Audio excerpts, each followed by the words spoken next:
Joulukeräykset käyvät näinä päivinä kuumimmillaan. Nuorkauppakamarien kautta Suomeen on rantautunut joulukeräys, jossa lapsille kerätään ainoastaan uutta tavaraa joululahjaksi.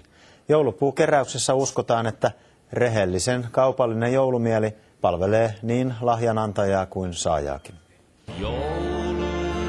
Keskellä kiireisintä jouluruuhkaa Foorumin ostoskeskuksessa nyköttää Nuorkauppakamarin joulupuu. Tästä oikeastaan voi hakea pakettikortteja ja voi sitten käydä siihen pakettikorttiin nostamassa sopivan lahjan tai tuoda itse tehdyn lahjan, kumpikin käy, ja sitten tuoda sen tänne puuselle. Ja tästä se sitten toimitetaan Helsingin kaupungin sosiaalivirastolle, joka sitten jakaa näitä eteenpäin. Joulukeräyksensä ovat jo aloittaneet 10 hyväntekeväisyysjärjestöt. Nuorkauppakamarit keräävät lahjojaan Suomen suurissa ostoskeskuksissa ja kaupoissa. Tässä keräyksessä jätään häpeämättömän kaupallista joulumieltä niin antajille kuin lahjasaajille.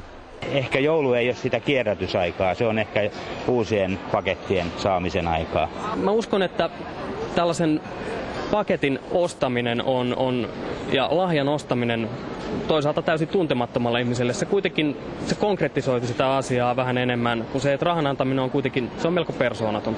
Helsingissä lahjoja kertyi viime vuonna liki 2000.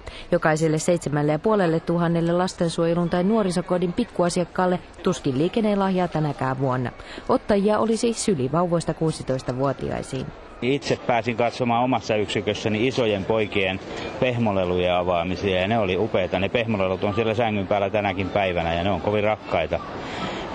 Mä luulen, että kaiken kaikkiaan kodeissa on oltu hyvin tyytyväisiä siitä, että sosiaalityöntekijällä on jotain muutakin vietävää kuin joku paperi tai jotain virallista. Ainakin pikkulahjoittajien mielestä ikätoverit ansaitsevat kaikkein parasta. Mitä teidän paketeissa on? Mun paketissa on Barbinukke. Mun paketissa on Halinalle pupu.